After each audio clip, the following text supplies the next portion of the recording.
the hairiness of the long-distance runner. Timothy Hartford, though lean and otherwise healthy, was, by any standards, an incredibly unfit boy.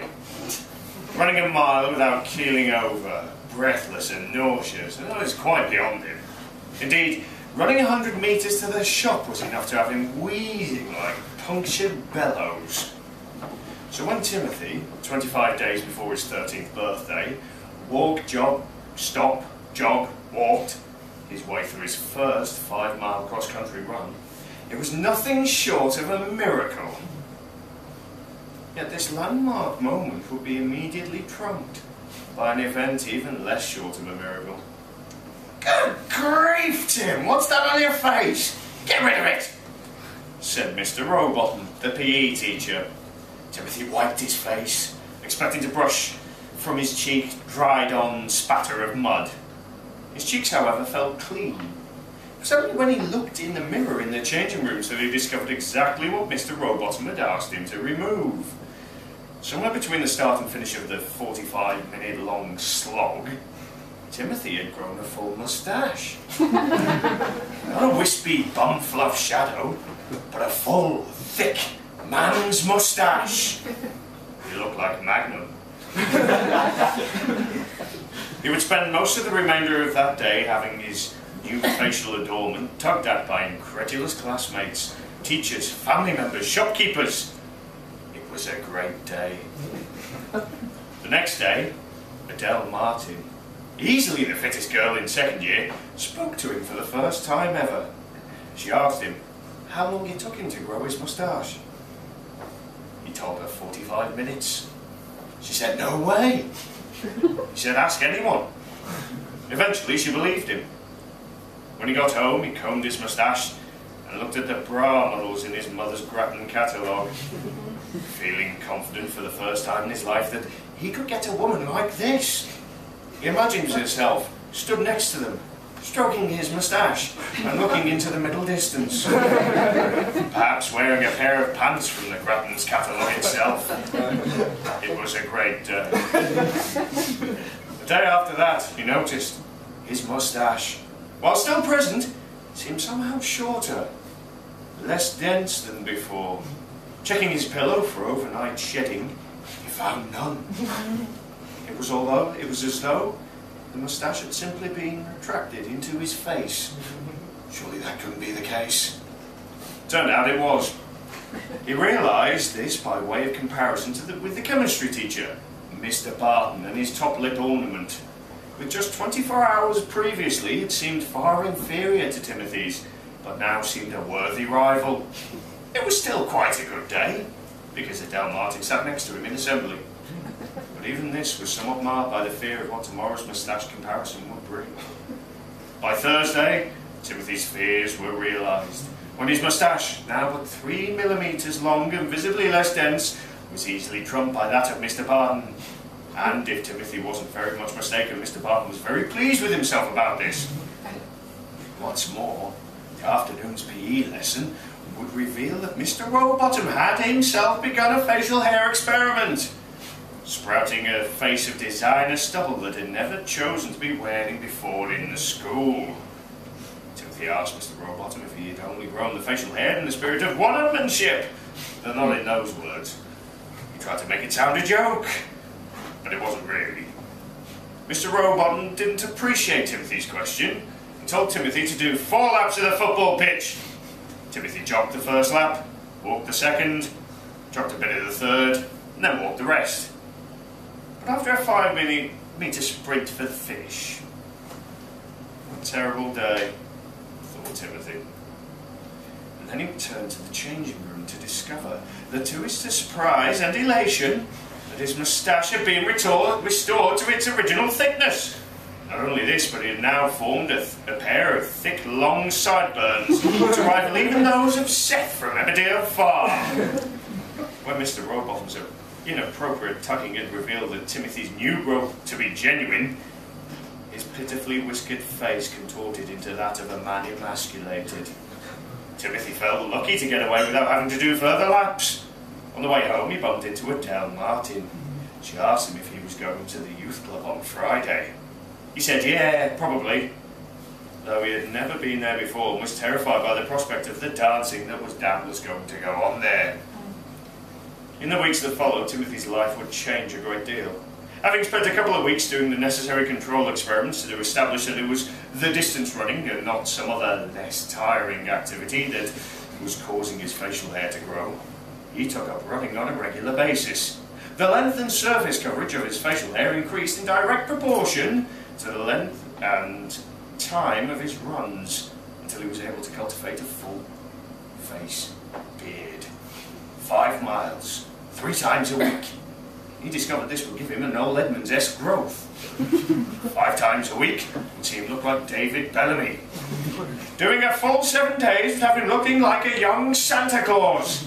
No doubt about it, Timothy Hartford had the world at his running short feet. The very next week he attended the youth club for the very first time. His previous fears about dancing were quickly allayed when it became apparent that 12-year-olds with beards did not need to dance to attract females. That night, Adele Martin talked to him for a whole 2 hours. She had makeup on, and looked even fitter than usual. This is, without a doubt, the best night of my life, Timothy thought to himself. When Adele went to the toilet midway through the evening, he snuck out of the youth club and ran round the building twice before returning. He hoped with an even more impressive beard. I wonder what it's like to kiss someone with a beard, said Adele. I've never tried, said Timothy, who had not yet accumulated the sort of experience necessary to capitalise on such a window of opportunity. Now they spent the rest of the evening talking awkwardly about whether Ties was better than Vinto and who was the best pop group and whether Mr. Hurst was gay or had a wife.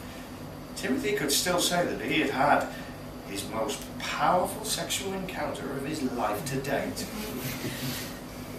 6 months later, there was no stopping him. He and Adele were now snocking on a regular basis, her painted lips muzzling through the facial forest so that their adolescent tongues might roll around each other like 2 snugs wrestling.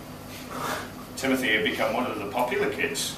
He even got to hang around with the smokers, although he rejected their invitations to take up the habit for fear that it might have an impact on his beard growth. Smoking was cool, obviously, but having a beard was so much cooler. The months continued to pass, and with each turn of the calendar page came not only a new style of facial hair, for he had received a Remington 5000 beard trimmer for his 13th birthday, but he also had a new running accolade. He had, in less than a year, become both the fastest and the hairiest long-distance runner of his age group in the region. His ambition was now growing almost as quickly as his beard. And that's where things started to go wrong for Timothy Hartford. Most 13-year-olds would only want a fake ID to buy them fireworks, cigarettes or alcohol. But when Timothy obtained his, it was so he could enter his first marathon. The counterfeit driving licence was step 1. The beard would do the rest. So it was that at the age of 13 years and 168 days, Timothy found himself on the starting line of the London Marathon. His beard trimmed closely enough to allow for growth that would follow, but not too closely that would betray him to the of-age runners amongst whom he jostled. The race began. Timothy ran the first 5 miles in 35 minutes, by which time he had already cultivated a Jeremy Beadle length growth. The next 5 miles he kept the same pace, and his beard grew thick and bushy. By the time he hit 15 miles, his pace had, if anything, quickened, and a disproportionate beard sprout meant that he now looked like he was a member of ZZ Top. By 20 miles, Timothy was more than a little conscious that his now knee-length beard must look slightly ridiculous. Still, he must finish the race. And he very nearly did. But at 25.5 miles, he tripped over his beard, hit his head on the road, and knocked himself out. The ambulance man who brought him round asked him a number of questions to establish Timothy's levels of lucidity before, somewhat accusingly, asking how old he was. Timothy reached up to his face. and found that his cheeks were smoother than a newborn's, and his upper lip bore nothing more than a rainbow of sweat beads.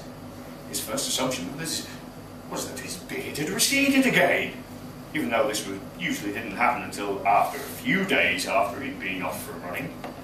And here he was, with 25.5 miles under his belt, beardless. What other explanation could there be, though? Where else could his beard have gone? It was on the floor. It had fallen off. Timothy looked down and saw it there, lying on the hot concrete, its shape fully retained like a particularly long fake beard. There followed a great period of depression for Timothy. After several consultations with leading medical professions in the field, it was explained to Timothy that the part of the brain that had somehow encouraged beard growth, when triggered by long-distance running of course, had been irreparably damaged. He would never again be able to grow a beard, even when he was actually old enough to attain one.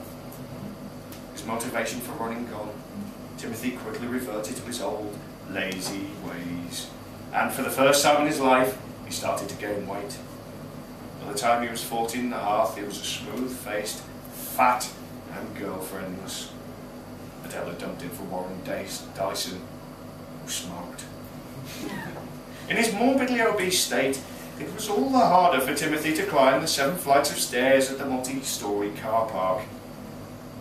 For the duration of the 210-step ordeal, he cursed the broken lift.